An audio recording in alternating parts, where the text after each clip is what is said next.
Good morning all of you. तो आप सभी का स्वागत है आपके अपने चैनल साइंस दीवाने में। वीडियो को शुरू करने से पहले एक बार वीडियो को फटाफट से लाइक कीजिए, शेयर कीजिए अपने दोस्तों के साथ में, और जो नए आए हैं इस चैनल में वो चैनल को सब्सक्राइब कीजिए। और नीचे डिस्क्रिप्शन में आप सभी को क्या मिल जाएगी, पीडीएफ मिल जाएगी, वो आपके टेलीग्राम ग्रुप में। तो हमने एक बार वीडियो को शुरू करने से पहले एक बार हम क्विक रिवीजन कर लेते हैं। हमने पढ़ा था वाष्प दाब का अवनमन, क्योंकि अभी हमारे टॉपिक में हम क्या पढ़ेंगे, अणुसंख्यक गुणधर्म पढ़ेंगे। तो अणुसंख्यक गुण में क्या है आपके पास में, क्वथनांक का उन्नयन है, वाष्प दाब का अवनमन है, परासरण दाब है आपके पास में। ठीक है, तो सबसे पहले आपने राउल्ट का नियम पढ़ा था। ठीक है, तो राउल्ट के दो नियम है, एक वाष्पशील के लिए, एक अवाष्पशील के लिए। तो फटाफट से आपने क्या करना है, एक बार से रिविजन करना है। ठीक है, तो क्विक रिविजन करते हैं। सबसे पहले हम देखते हैं यहाँ पे जो पहले अणुसंख्यक गुण देख लेते हैं, उसके बाद हम देखेंगे वाष्प दाब का अवनमन क्या होता है। तो यहाँ पे आपके पास में क्या है, विलयन के अणुसंख्यक गुण। तो इसी में जो केमिस्ट्री है ना, केमिस्ट्री फिजिक्स में क्या होता है कि कुछ आपके पास वर्ड्स ऐसे होते हैं जिनको आप जैसे देखोगे ना, मतलब पढ़ोगे आप, तो आपको समझ में आ जाएगा थोड़ा बहुत कि किस बारे में बात करना चाह रहा है। तो अणु संख्या गुण, ठीक है, तो विलयन का अणुसंख्या गुण क्या होगा, इसका मतलब अणु मतलब जो आपके मॉलिक्यूल होते हैं, मॉलिक्यूल की संख्या, जो किसी विलयन में अणुओं की संख्या, ठीक है, उसके जो गुण हैं वो क्या कहलाएंगे, आपके विलयन के अणुसंख्या गुण। मतलब उसमें जो अणुओं पे निर्भर कर रही होगी, विलयन में जो संख्या क्या कर रही होगी, अणुओं पे निर्भर कर रही होगी, या आप क्या कह सकते हो कि जो आपके अणुओं की संख्या है। क्लियर भी बात। एक बार हम थोड़ी सी डेफिनेशन देख लेते हैं। डेफिनेशन क्या बोल रहा है यहाँ पे, डेफिनेशन में क्या है कि किसी विलयन में ऐसे गुण जिनका मान उसमें उपस्थित विलय के अणुओं की संख्या, मैंने बोला ना यहाँ पे क्या आएगा, अणु संख्या, तो अणुओं की संख्या, और किस चीज की अणुओं की संख्या, किसकी, विलय की। ये हम कहाँ पे पढ़े थे, मौललता में पढ़ा था ना हमने कि हमारा क्या है, जो विलय है, विलय के मोलों की संख्या आपने पढ़ा होगा। जो मौललता है वो क्या होती थी, विलय के मोलों की संख्या अपॉन में क्या आता था आपका, विलयन का भार या द्रव्यमान के संख्या पर क्या करते हैं, निर्भर करते हैं। उन्हें क्या कहते हैं हम, उन्हें कहते हैं हम विलयन के अणु संख्या गुण। क्लियर हुई बात। अगर आपको नहीं याद नहीं आ रहा है, आपको अगर आप जैसे आप एग्जामिनेशन में हॉल में बैठे, आपको याद ही नहीं आ रहा क्या होगा यार, अणु संख्या गुण, तो याद करना है, क्या करोगे, अणु मतलब किसी भी विलयन में विलय के अणुओं की संख्या, ठीक है, तो क्या के गुण को क्या कहते हैं हम, क्या कहते हैं, उन्हें विलयन के अणु संख्या गुण कहते हैं। मतलब कि जो हमारा विलयन है वो किस पर निर्भर करेगा, विलय के अणुओं की संख्या पे क्या करेगा, निर्भर करेगा। क्लियर है बात। आगे देखते हैं हमारे पास में क्या है, इसके गुण कितने हैं, इसके 4 गुण हैं। ठीक है, अच्छा क्या है, पहले वाष्प दाब का आपेक्षिक अवनमन। अभी हमने पिछली क्लास में हमने क्या पढ़ा था कि वाष्प दाब का अवनमन पढ़ लिया था आपने। अब यहाँ पे क्या है, आपेक्षिक, वो भी देखते हैं। दूसरा यहाँ पे क्या है, क्वथनांक का उन्नयन। तीसरा हिमांक का अवनमन। ठीक है, अवनमन क्या होता है, जिसमें कमी आती है, उन्नयन में वृद्धि, ये मैंने आपको बता दिया था। चौथा है आपके पास में परासरण दाब। पहले हम देख लेते हैं वाष्प दाब का आपेक्षिक अवनमन। ठीक है, तो एक बार आप आपेक्षिक अवनमन से पहले आप वाष्प दाब का अवनमन समझ लो। ठीक है, माना हमारे पास में कोई विलयन है, या कोई आपके पास में, यहाँ पे आपके पास में एक शुद्ध विलायक है। ठीक है, तो ये शुद्ध विलायक है आपके पास में शुद्ध विलायक, और आपने इस शुद्ध विलायक में क्या करा, ऐड क्या कर दिया, यहाँ पे आपने यहाँ पे ऐड कर दिया अवाष्पशील, इसमें हमने ऐड कर दिया अवाष्पशील विलय या ठोस अवाष्पशील विलय। ठीक है, कुछ भी ले लो, NaCl ले लिया हमने, तो हमारे पास में यहाँ पे क्या हो जाएगा, जो आपके पास में ठोस अवाष्पशील विलय, ये तो आपके पास में ठोस अवाष्पशील विलय हो गया, और जो आपका यहाँ पे पहले से ही था वो शुद्ध विलायक है। ठीक है, और यहाँ पे अगर हम इसका वाष्प दाब करेंगे, अगर इसका वाष्प दाब, अगर ये वाष्पित होगा तो ये क्या आएगा, ये हो जाएगा आपका, यहाँ पे देखो ध्यान से देखना। ठीक है, तो यहाँ पे अच्छा, ये मैंने इसमें ये ठोस अवाष्पशील मिलाया है, लेकिन ये जो सॉल्यूशन बनेगा, विलयन बनेगा, ये क्या होगा हमारा, ये हमारा विलयन ही, मतलब जो हमारे यहाँ पे ये क्या आ जाएगा, ये हमें क्या प्राप्त होगा, हमें प्राप्त होगा विलयन प्राप्त होगा। ठीक है, तो इस विलयन को हम किससे डिनोट करते हैं, इससे हम PS से प्रदर्शित करते हैं। और जो आपके पास में शुद्ध विलायक है इसे P0 से डिनोट करते हैं। ठीक है, तो यहाँ पे कोई भी आपके पास में शुद्ध विलायक है उसमें आपने क्या मिलाया, ठोस अवाष्पशील विलेय मिला दिया, तो यहाँ पे उसका जो वाष्प दाब है उसमें क्या आने लग जाती है, कमी आने लग जाती है। किस तरीके से कि अगर हम इसको क्या करेंगे, इसको हम हीट दे रहे हैं तो इसके जो कण हैं, ठीक है, जो इसके मॉलिक्यूल है वो जल्दी से क्या होने लग जाएंगे, वाष्पित होने लग जाएंगे। जिस तरीके से वो वाष्पित होंगे, क्योंकि यहाँ पे कोई अवरोध उत्पन्न नहीं होगा, कुछ मतलब उसके कण सीधे क्या होने लग जाएंगे, वाष्पित होने। जैसे ही हमने इसमें NaCl मिलाया तो ये कण जैसे ही वाष्पित होंगे तो यहाँ पे कण मिलेंगे, फिर ये टकरा के वापस आएंगे, फिर दोबारा से इनको क्या करने पड़ेगा, दूसरे रास्ते से मतलब जाना पड़ेगा। समझ लीजिए आप इस तरीके से। ठीक है, कि जैसे हम किसी रोड से जा रहे हैं तो फॉर एग्जाम्पल हम किसी पुल से जा रहे हैं, ठीक है, तो वो पुल एक रोड को दूसरी, बीच में हमारे पास नदी है और दूसरा रास्ता, दो रास्ते हमारे पास, एक तो पुल से है और एक बिल्कुल घुमा के जो 2-3 घंटे लगा रहे हैं वहां से। तो पुल से हमें 10 मिनट लगते हैं, जैसे पुल क्रॉस करा हमने, दूसरा रास्ता, दूसरी सड़क या दूसरी रोड आ गई। ठीक है, दूसरा रास्ता, दूसरी जो रोड है वो भी है, लेकिन वो 2-3 घंटे उसमें टाइम लगता है। तो नॉर्मली तो क्या होगा कि हम जैसे हमें अगर जल्दी होगी हमें, तो हम पुल से चले जाएंगे। बाई चांस अगर पुल टूट गया तो तब हमें क्या करना, घूम के जाना पड़ेगा, क्योंकि हमारे उसमें अवरोध उत्पन्न हो रहा है ना। तो इसी तरीके से यहाँ पे भी क्या होता है, अवरोध उत्पन्न हो रहा है। अवरोध क्या है, यहाँ पे ठोस अवाष्पशील विलेय, जो हमारे पास में क्या है NaCl है। तो इसी तरीके से आपका जो विलयन होगा वो क्या होगा, उसका जो उसके वाष्प दाब में क्या आने लग जाती है, कमी। तो उस कमी को क्या बोलते हैं हम, वाष्प दाब का अवनमन। क्लियर हुई बात, आगे देखते हैं। अब हम आपेक्षिक क्या पढ़ लेते हैं यहाँ पे, अवनमन। ठीक है, दूसरा क्या है कि सिद्ध कीजिए कि इसका मान विलेय के मोल प्रभाज के बराबर होता है। ठीक है, तो कोई भी, जब आपने वहां पे आदर्श विलयन पढ़ा होगा, अनादर्श विलयन पढ़ा होगा। आदर्श क्या होता है, जो राउल्ट के नियम को क्या करता है, फॉलो करता है। इसमें आपने धनात्मक विचलन पढ़ा होगा, ऋणात्मक विचलन पढ़ा होगा। जिसने भी अगर नहीं पढ़ा है वो फटाफट से जाके क्या है, आपके डिस्क्रिप्शन में हम लिंक शेयर कर लेंगे, तो आपको वहां पे जाके इन वीडियो को एक बार जरूर देख लेना है, ताकि आपके जो कॉन्सेप्ट है वो क्लियर हो जाएंगे कि आप क्या बोल रहे हो कि आदर्श क्या होता है, अनादर्श। वहां पे मैंने आपको ग्राफ के थ्रू भी समझा रखा है कि किस तरीके से आपका आदर्श विलयन बनता है, किस तरीके से अनादर्श बनता है, किस तरीके से धनात्मक विचलन होता है, किस तरीके से आपका ऋणात्मक विचलन होता है। ठीक है, देख लेते हैं थोड़ा। तो यहाँ पे क्या है, वाष्प दाब का आपेक्षिक अवनमन। ठीक है, स्थिर ताप पर हमारा ये यहाँ पे जो टेम्परेचर है वो कांस्टेंट है। स्थिर ताप पर किसी विलयन के वाष्प दाब में, क्या बोला कि स्थिर ताप में किसी विलयन के वाष्प दाब में अवनमन। ठीक है, ये हमने समझ लिया ना, अवनमन क्या होता है वाष्प दाब का, तथा शुद्ध विलायक। अब हमारा शुद्ध विलायक कौन सा था, जिसको हम किससे डिनोट कर रहे थे, P0 से डिनोट कर रहे थे। ठीक है, के अनुपात को उस विलयन का क्या कहते हैं, वाष्प दाब में आपेक्षिक अवनमन। मतलब किस किस का रेशियो बोल रहे हैं, एक तो जो हमारा विलयन के वाष्प दाब का अवनमन है, दूसरा जहां पे क्या है, शुद्ध विलायक का वाष्प दाब। अब वाष्प दाब का, अच्छा ठीक है, अब हम यहाँ पे अगर हमें इसका सूत्र बनाना होगा तो किस तरीके से, सबसे पहले आपको क्या लिखना होगा, यहाँ पे आप लिखोगे, चलो इसी से लिख लेते हैं, सूत्र का निगमन। सबसे पहले आप क्या लिखोगे कि माना, क्या लिखोगे आप यहाँ पे, माना किसी विलयन का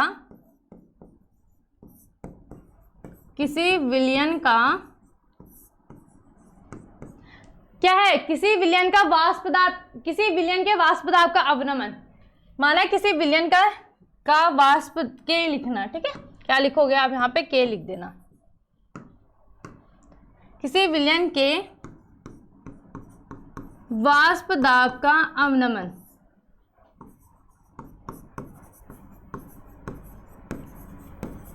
क्या होता है आपके पास में, P0 माइनस PS है, तथा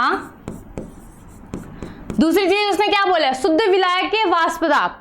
अब शुद्ध विलायक, ठीक है, क्या लिखोगे, शुद्ध विलायक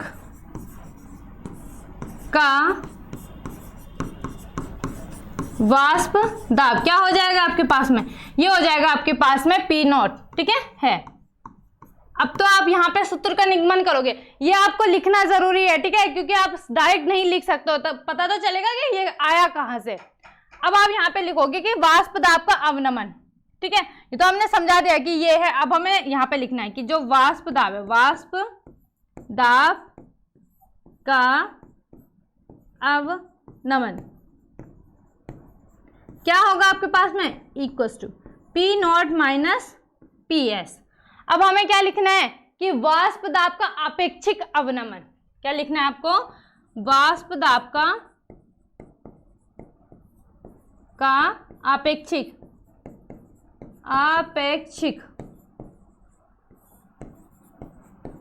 अवनमन। देखो आपेक्षिक अवनमन क्या होता है, क्या बोला उसने कि किसी भी विलयन का वाष्प दाब का अवनमन और अनुपात में अपॉन में क्या आ जाएगा कि जो शुद्ध विलायक का वाष्प दाब होगा। तो वाष्प दाब का आपेक्षिक अवनमन क्या होगा, P not minus P S. ये क्या है, ये है हमारे पास किसी विलयन का क्या है आपके पास में वाष्प दाब का अवनमन। अब यहाँ पे अपॉन में क्या आएगा, शुद्ध विलायक का वाष्प दाब है ना, यहाँ पे शुद्ध विलायक के वाष्प दाब के अनुपात को क्या कहते हैं, उस विलयन के क्या कहते हैं, उस विलयन के वाष्प दाब में आपेक्षिक अवनमन कहते हैं। तो यहाँ पे क्या आ जाएगा आपका, शुद्ध विलायक का वाष्प दाब क्या है, पी नॉट। क्लियर हुई बात, क्या कहा, किसी विलयन में वाष्प दाब का अवनमन तथा उस विलयन में उपस्थित शुद्ध विलायक का वाष्प दाब के अनुपात को क्या कहते हैं हम, कि क्या कहते हैं, वाष्प दाब का आपेक्षिक अवनमन। तो इसको हमने इस तरीके से लिखना है, ठीक है। अब हम आगे क्या लिखेंगे कि जो आपका राउल्ट का दूसरा नियम है, ठीक है, राउल्ट के द्वितीय नियम से याद करो, राउल्ट का दूसरा नियम क्या था, फटाफट से बताओ, कि किसी भी विलयन का, कोई भी जो विलयन है, ठीक है, इस तरीके से पहले आप सूत्र लिख लो, तब आपको याद आएगा ना, कि बहुत सारे बच्चों को तो भूल जाएंगे, उन्होंने रिवाइज नहीं करा होगा। क्या होता था, पी एस पी नॉट, ये पी नॉट क्या था आपका, नियतांक था, और यहाँ पे क्या था, ये विलायक था, ठीक है। पी एस मैंने क्या बताया था आपको, पी एस क्या है, पी क्या है वाष्प दाब, एस क्या है सॉल्यूशन, इस तरीके से याद करना है। तो किसी क्या है, क्या बोला मैंने, किसी विलयन का वाष्प दाब किसके समानुपाती होता है, उसके मोल प्रभाज, विलायक के मोल प्रभाज के क्या होता है, समानुपाती होता है। याद करो, याद आ रहा है कुछ, एक्स क्या होता था आपका, मोल प्रभाज होता था ना। तो किसी विलयन का वाष्प दाब, क्या बोला मैंने, किसी विलयन, यहाँ पे क्या है आपके पास में, किसी विलयन का वाष्प दाब उसके किसके उसके जो मोल प्रभाज है उसके समानुपाती होता है। समानुपाती का सिंबल हटा देते थे, तब आपके पास यहाँ पे क्या आ जाता था, पी नॉट आ जाता था, ठीक है। तो ये आपका क्या हो जाएगा, इक्वेशन 1 हो जाएगी। इतना आई बात समझ में। सबसे पहले हमने क्या करा, आपके पास में वाष्प दाब का अवनमन है, वाष्प दाब के अवनमन क्या होता है आपके पास में, P not minus P S. उसके बाद में क्या करा हमने, वाष्प दाब का आपेक्षिक अवनमन। आपेक्षिक अवनमन क्या होता है, वाष्प दाब का अवनमन अपॉन में क्या आ जाएगा आपके पास में, शुद्ध विलायक का वाष्प दाब। दूसरी चीज हमने क्या करी यहाँ पे, राउल्ट के दूसरे नियम से, ठीक है। ये किसके लिए होता है, अवाष्पशील विलयन के लिए। याद आ रहा है कुछ किसी को, एक वाष्पशील के लिए जिसको हम प्रथम नियम भी कहते हैं, दूसरा था आपके पास में अवाष्पशील के लिए, ठीक है। अब हमने क्या करना है, सूत्र पी एस, ठीक है, जो आपके पास में विलयन का वाष्प दाब होता है वो किसके समानुपाती होता है, उसके मोल, विलायक के मोल प्रभाज के। इसीलिए मैंने यहाँ पे क्या लिखा है, मोल एक्स मोल प्रभाज, ठीक है, उसको डिनोट करते हैं। यहाँ पे आपको क्या आ जाएगा, विलायक आ जाएगा, और कांस्टेंट, ठीक है, ये आपके पी नोट यहाँ पे क्या आ जाएगा, कांस्टेंट आ जाएगा। कौन सा वाला था ये कांस्टेंट, जो आपके वहाँ पे विलायक का था, ठीक है। विलायक का यहाँ पे क्या है, नियतांक है, इसको आप पी विलायक भी लिख सकते हैं, पी नोट को। क्लियर हुई बात, ये हमारी क्या बन जाएगी, इक्वेशन नंबर 1 बन जाएगी। आई बात समझ में। अब हमें क्या, अब हमें एक चीज पता है क्या, कि जो मोल प्रभाज होता है किसका, विलेय का, ठीक है, विलेय का मोल प्रभाज प्लस यहाँ पे आपका विलायक का मोल प्रभाज इक्वल्स टू क्या होता है आपके पास में 1 होता है। याद आ रहा है किसी को, चलो कोई बात नहीं, कि किसी भी विलेय का मोल प्रभाज प्लस विलायक का मोल प्रभाज दोनों को जब जोड़ते हैं तो हमारे पास में क्या आ जाता है, 1 आ जाता है। अब हम क्या लिखेंगे यहाँ पे, अगर हमने करा x विलायक और इस ये इक्वल टू के इधर है प्लस में, तो वहां जाके क्या हो जाएगा माइनस, तो ये हो जाएगा 1 माइनस x विले। क्लियर हुई बात? किसी को यहाँ तक कोई डाउट? होप तो नहीं होना चाहिए, क्योंकि यहाँ पे क्या है, सिंपल सा एक प्लस, इसको प्लस में था इक्वल टू के उधर भेज दिया तो क्या हो जाएगा माइनस। ये आपके क्या बन जाएगी, इक्वेशन नंबर 2। अब हमें क्या करना है, समीकरण 1 में 2 का मान रखने पर, आपके पास था ना यहाँ पे था, ये देखो x विलायक है ना, और हमारे पास अब समीकरण 1 में जो ये x विलायक है इसका मान हम कहाँ पे रखेंगे, यहाँ है ना, यहाँ पे रख दिया आपने, ठीक है। तो आपको लिखना भी है यहाँ पे समीकरण 2 का मान, ठीक है, समीकरण 2 का मान समीकरण 1 में रखने पर, ठीक है। फटाफट के रख दो, फटाफट से। क्या आ रहा था आपके पास में यहाँ पे, PS क्या है यहाँ पे, PS is equal to P naught, और यहाँ पे क्या था, x विलायक है ना, तो इसको क्या लिख सकते हैं, ऐसे लिख सकते हैं, माइनस विले लिख सकते हैं। चलो अब हमने क्या करा, इस PS को यहाँ पे देखो, ये P नॉट किस में, मल्टीप्लाई में है, तो यहाँ जाके किस में चला जाएगा, ये आपके केस में चला जाएगा, डिवाइड में चला जाएगा, तो ये क्या हो जाएगा आपका PS upon P naught is equal to आपके पास में क्या हो जाएगा, ये 1 माइनस x विले। क्लियर?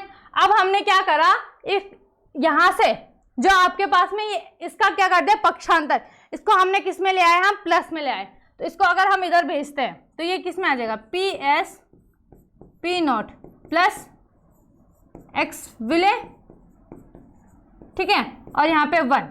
अब हमने इसकी वैल्यू निकालनी है, तो x विले इक्वल टू क्या हो जाएगा आपके पास में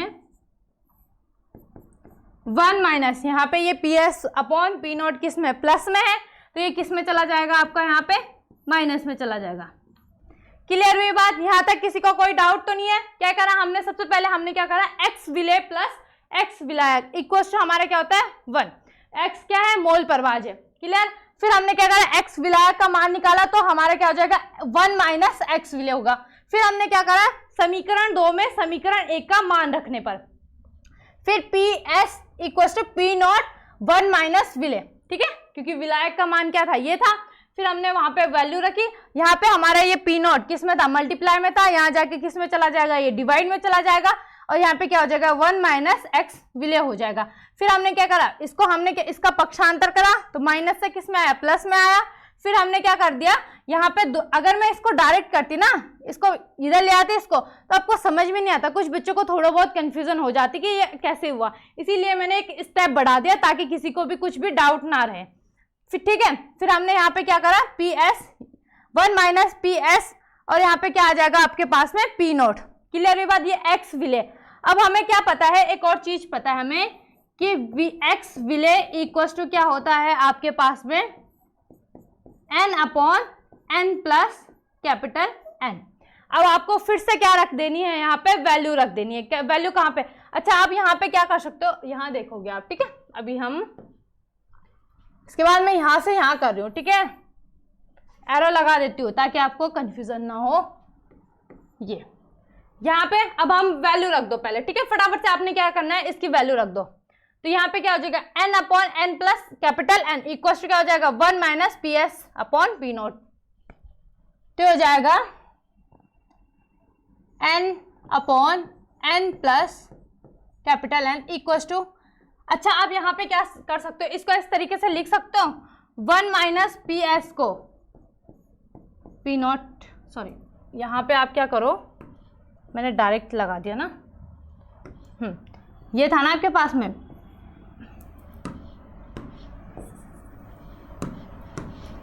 P नॉट, एलसीएम लोगे, यहाँ पे 1 अपॉन 1 है, ठीक है, तो यहाँ पे P नॉट, तो ये P क्या हो जाएगा, P not minus PS upon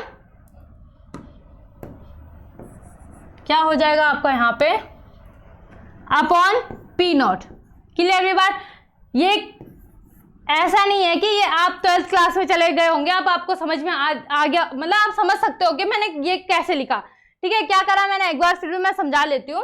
क्या करा मैंने, 1 माइनस पी एस और पी नॉट, तो यहाँ पे 1/1, तो इस 1/1 को हम 1 ही लिखते हैं। ठीक है, तो ये क्या हो जाएगा, यहाँ पे हमने एलसीएम लिया, तो एलसीएम क्या, तो फिर ये पी नॉट यहाँ पे मल्टीप्लाई में और यहाँ पे ये 1 इसके साथ मल्टीप्लाई में, तो किसी भी वैल्यू कोई भी डिजिट होगा हमारे पास उसको हम 1 से मल्टीप्लाई करते तो वही नंबर आता है। तो इसीलिए मैंने यहाँ पे पी एस और यहाँ पे 1 को पी नॉट से करा तो P not minus P S और यहाँ पे आपका क्या आ जाएगा, पी नॉट।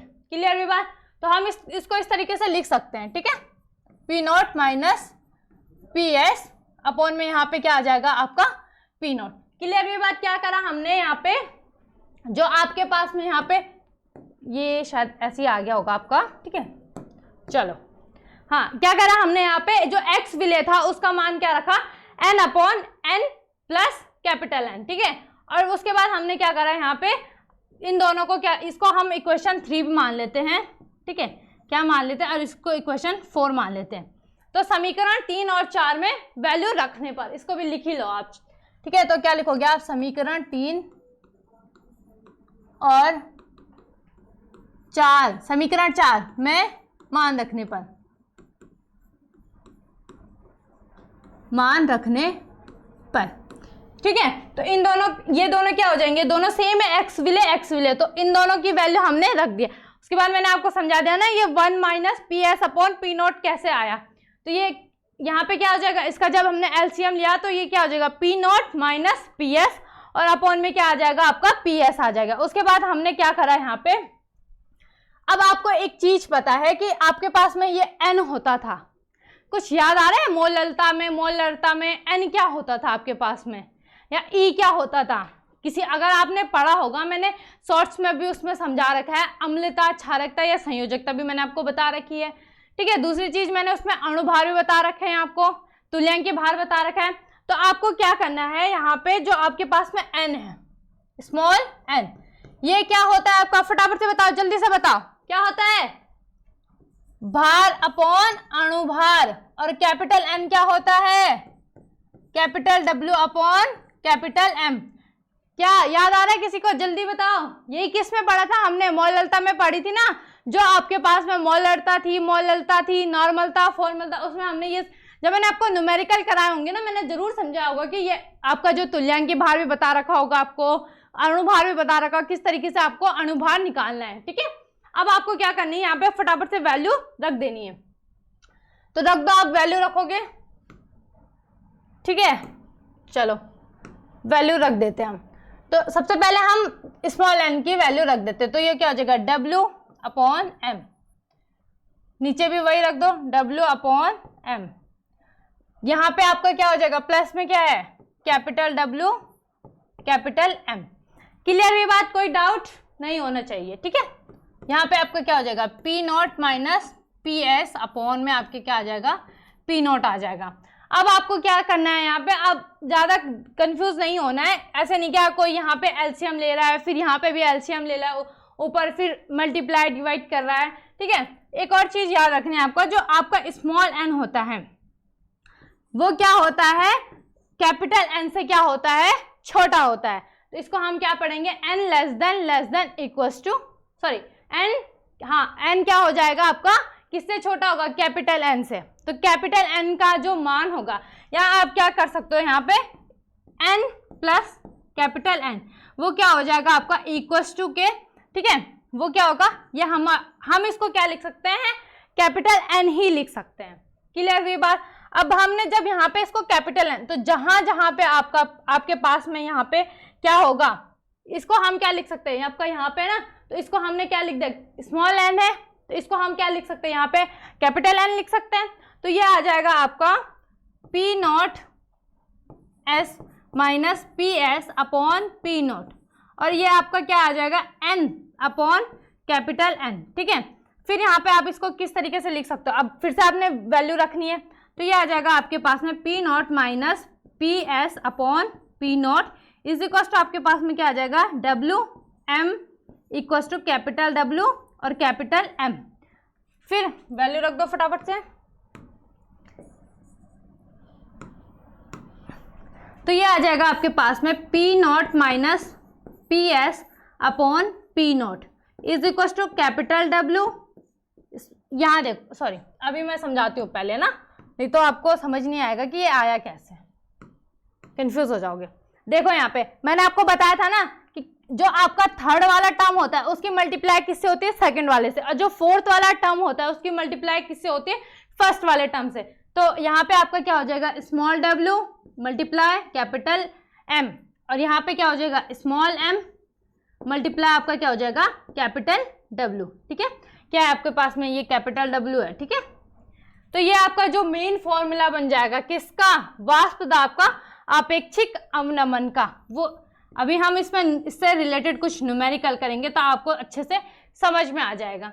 क्लियर ये बात, एक बार हम फिर से देख लेते हैं। ठीक है, क्या करा मैंने, सबसे पहले कि कोई भी विलयन है उसका जो वाष्प दाब का अवनमन होता है वो किसके अनुपात, ठीक है, मतलब वाष्प दाब, किसी विलयन के वाष्प दाब का अवनमन उसमें उपस्थित शुद्ध विलायक के अनुपात को क्या कहते हैं हम, किसी विलयन का वाष्प दाब का आपेक्षिक अवनमन कहते हैं। तो इसके लिए हम क्या करेंगे, सबसे पहले हम सूत्र का निगमन किस तरीके से करेंगे कि क्या है कि कोई विलयन है, ठीक है, उसका वाष्प दाब का अवनमन क्या होता है, P0 माइनस PS। ठीक है, फिर यहाँ पे अशुद्ध विलायक का वाष्प दाब क्या हो जाएगा, P0 हो जाएगा। उसके बाद हमने क्या करा कि जो आपका वाष्प दाब का अवनमन है P0 माइनस PS हो गया, और वाष्प दाब का आपेक्षिक अवनमन क्या हो जाएगा, उन दोनों का रेशियो होता है तो क्या हो जाएगा, P0 माइनस PS और P0।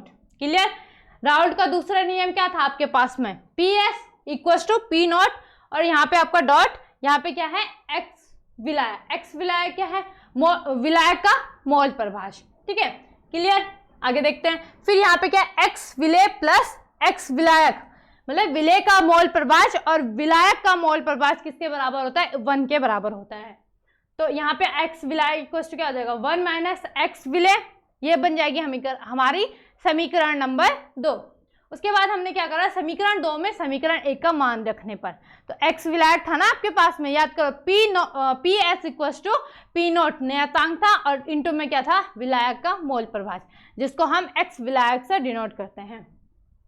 फिर PS और इक्वल टू P0, x विलायक का मान रखा, ये मल्टीप्लाई में था, यहाँ आके डिवाइड में चला गया। ठीक है, फिर हमने क्या करा, इस x विलेय का मान निकालना था हमें, तो हमने इसको पक्षांतर करके इसको प्लस में रख दिया।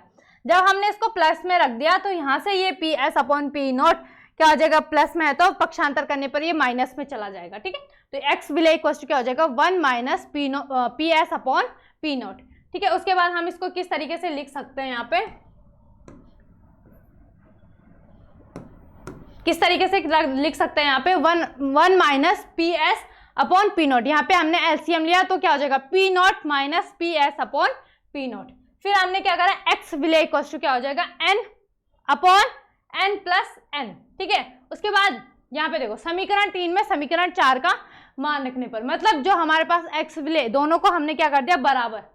ठीक है, तो दोनों को इक्वल रख दिया तो क्या हो जाएगा, n upon n plus n, capital N। ठीक है, तो P0 minus PS upon P0। अब आपने यहाँ पे जब मैंने बताया होगा ना मोललता, उसमें मैंने n बताया होगा, n क्या होता है, किसी विलयन का भार और अपॉन में अणुभार। ठीक है, तो n कैपिटल N, वही भार और अपॉन में क्या हो जाएगा आपका m कैपिटल M। तो यहाँ पे हमने वैल्यू रख दी, यहाँ पे P0 minus PS upon P0। अब यहाँ पे जो हमारा n होता है वो कैपिटल N से क्या होता है, छोटा होता है। तो अगर हम मतलब आप इस तरीके से समझ लो कि अगर हमने कोई नंबर है हमारे पास में 0.00001, ठीक है, अगर हमने उसमें कैपिटल 1 ऐड करा तो ये क्या हो जाएगा, 1.00001।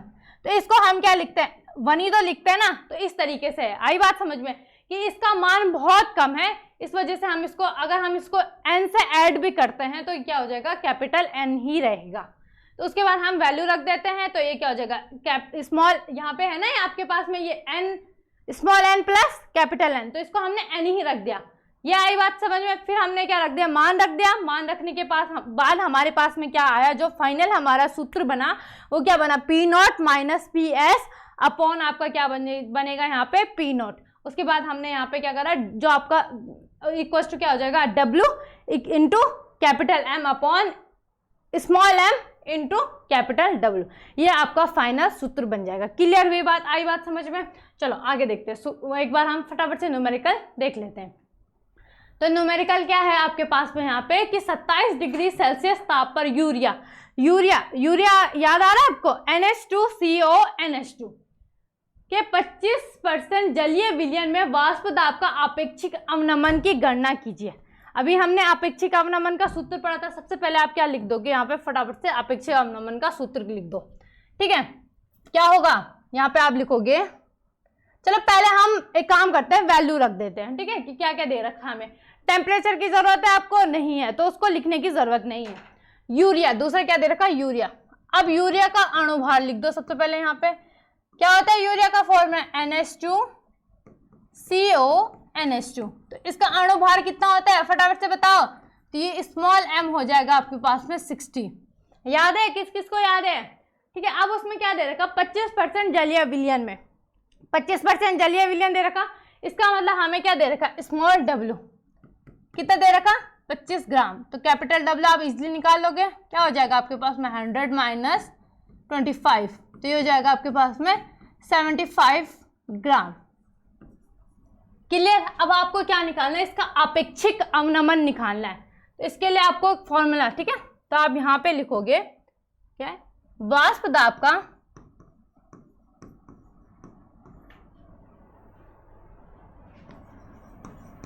आपेक्षिक अवनमन क्या होता है फॉर्मूला, फटाफट से बताओ। P0 minus PS upon P0 और क्या होता है small w into capital M। दूसरा क्या होता है फटाफट से बता, upon small m into capital W। यही होता है ना, अभी तो पढ़ा था आपने। ठीक है, अब फटाफट से मान रख दो। ठीक है, अब आपको यहाँ पे क्या है, देखो दूसरी चीज यहाँ पे क्या है आपके पास में, एक तो आपको यूरिया, जो यूरिया होता है NH2CO उसका क्या निकालना है आपको, अणुभार। अणुभार मैंने बता रखा है आपको किस तरीके से निकालना होता है। दूसरी चीज उसमें आपको क्या दे रखा है, यहाँ पे 25 ग्राम दे रखा है W। 25% जलीय विलयन है ना, तो यहाँ पे जो W हो जाएगा वो कितना हो जाएगा, 25 ग्राम।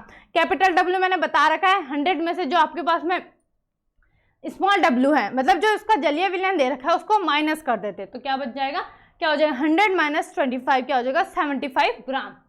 तीसरी चीज क्या, अब आपको क्या करना है, यहाँ पे अपेक्षिक अवनमन निकालना है ना, तो उसके लिए आपको फटाफट से फॉर्मूला लिख देना है।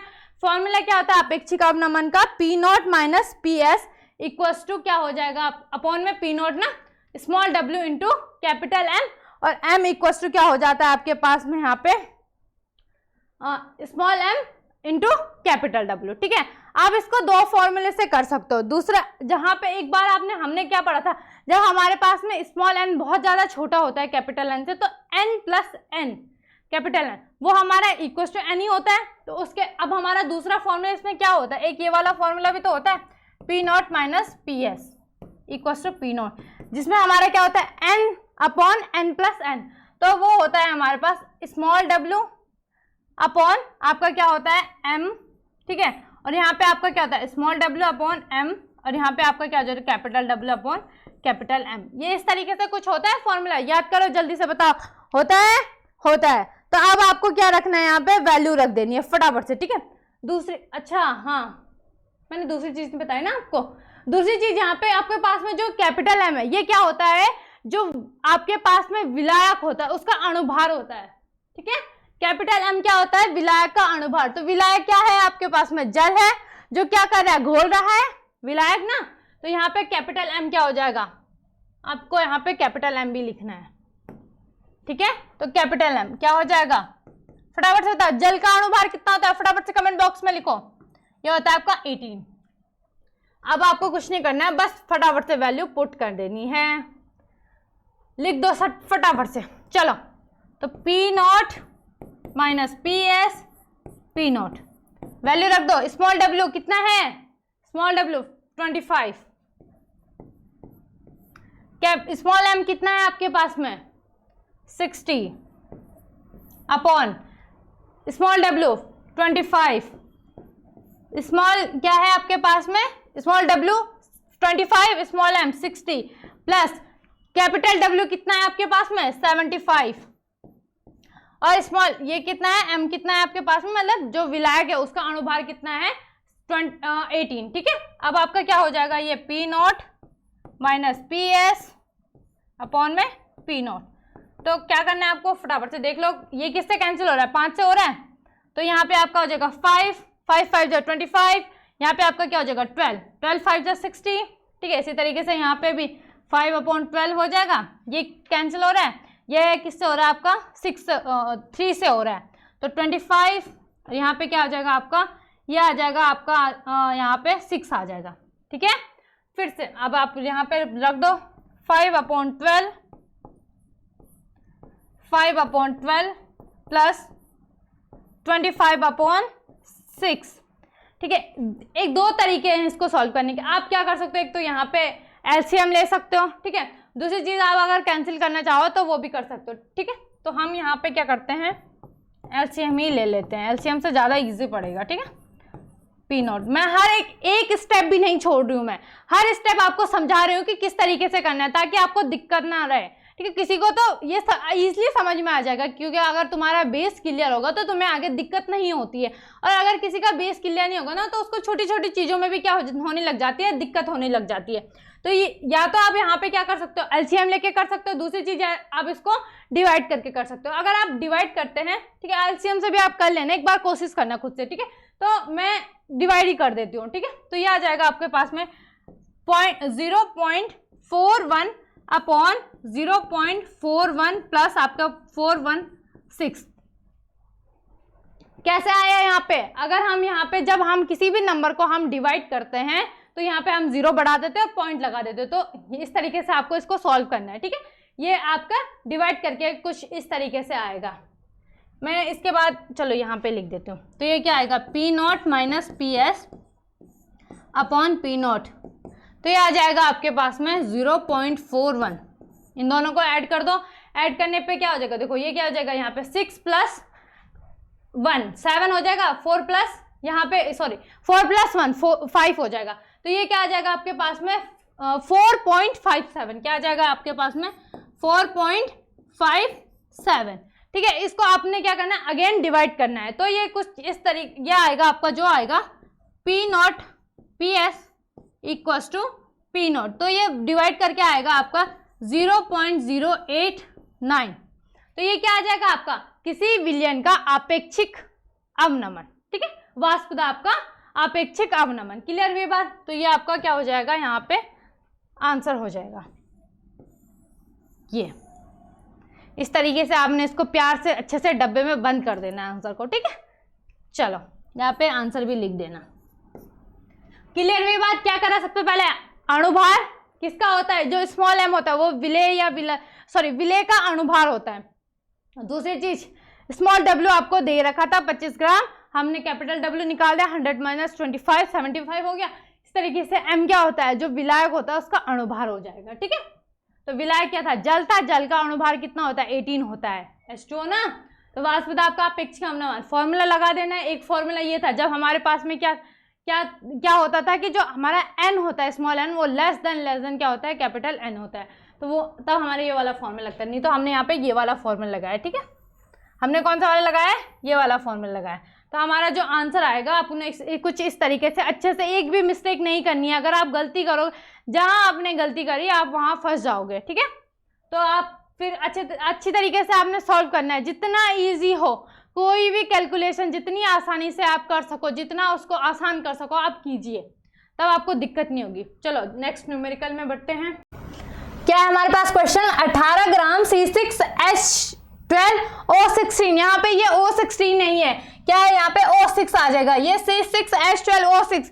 फटाफट से कमेंट बॉक्स में लिखिए किसका फॉर्मूला होता है, ये होता है आपके पास में ग्लूकोज का। तो यहाँ पे को 90 ग्राम जल में विलय किया जाता है, तो इस निश्चित ताप पर इसका जलीय विलयन में वाष्प दाब का क्या निकालना है आपको, अवनमन निकालना है। दूसरी चीज उसने क्या दे रखा है आपको कि ताप पर, इसी ताप पर शुद्ध जल का क्या है, वाष्प दाब कितना है 20.5 mmHg, ठीक है। सॉल्व करते हैं, सबसे पहले आपको देखते हैं क्या क्या दिया है, गिवन में क्या क्या है। स्मॉल डब्ल्यू 18 ग्राम है, कैपिटल डब्ल्यू 90 ग्राम है, ठीक है, स्मॉल m क्या है जल्दी बताओ, C6H12O6। इसका जो अणुभार होता है आपके पास में, ग्लूकोज का अणुभार कितना होता है, ये होता है 180। कैपिटल M क्या होता है, जो विलायक होता है उसका अणुभार, तो विलायक क्या है आपके पास में, जल, तो जल का अणुभार कितना हो जाएगा, 18 हो जाएगा। क्लियर। दूसरी चीज आपको क्या दे रखा है, शुद्ध जल का वाष्प दाब, लिख लो फटाफट से, शुद्ध जल का वाष्प दाब।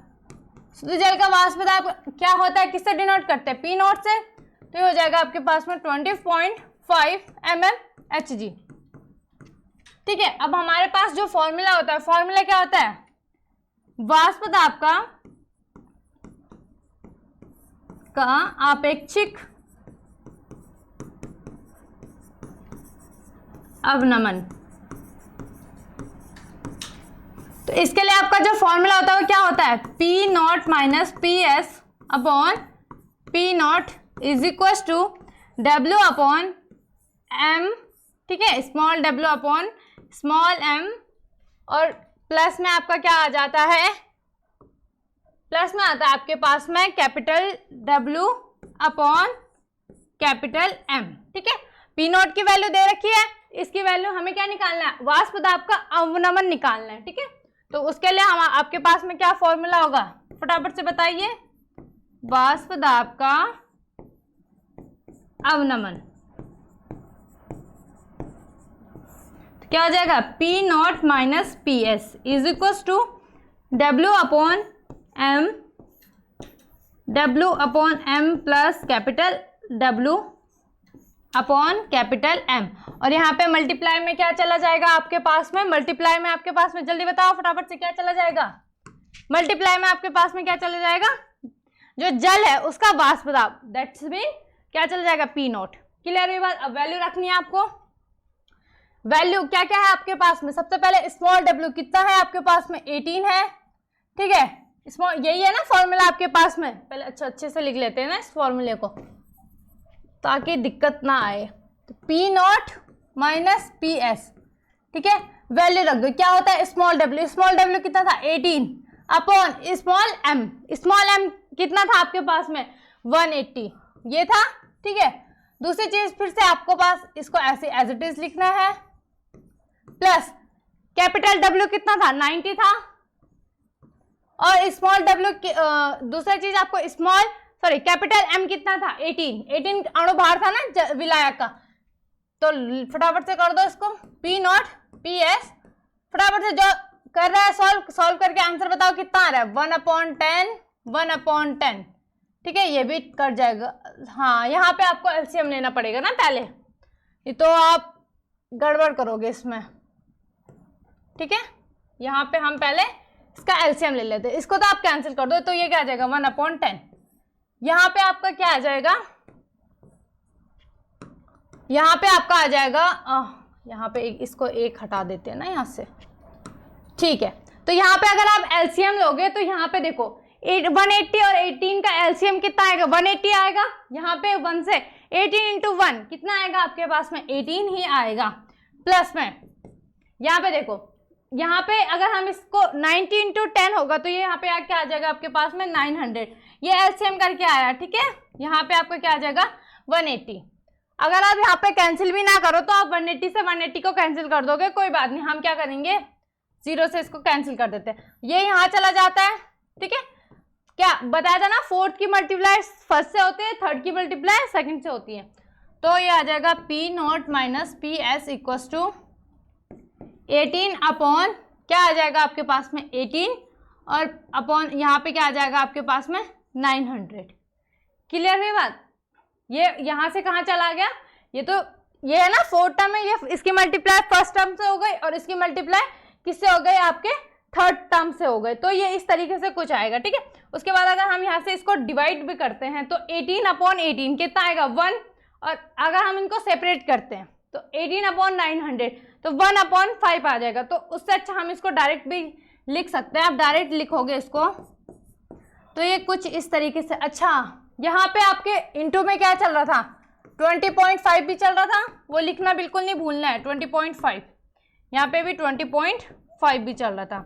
तो ये आएगा आपका 0.1 अपॉन 0.5, ठीक है, और यहाँ पे इंटू में क्या आ जाएगा आपका 20.5। फटाफट से कैलकुलेट कीजिए, कैलकुलेट करके आंसर बताइए कितना आ रहा है आंसर। तो अगर किसी का आंसर आ रहा है, कैलकुलेट करके फटाफट से कमेंट बॉक्स में बताइए। तो आपका आंसर आएगा 0.401 और यहाँ पे क्या आ जाएगा mmHg। क्लियर हुई बात? किस किस का आंसर आ रहा है फटाफट से कमेंट बॉक्स में लिखिए। तो ये आपका क्या हो जाएगा, फाइनल आंसर हो जाएगा, ठीक है। ये कितना आएगा आपका वाष्प दाब का अनुमान क्या आ जाएगा आपके पास में यहाँ पे 0.401 mmHg। क्लियर हुई बात? तो आज के लिए हम इतना ही रखते हैं, मिलते हैं नेक्स्ट डे नेक्स्ट वीडियो के साथ।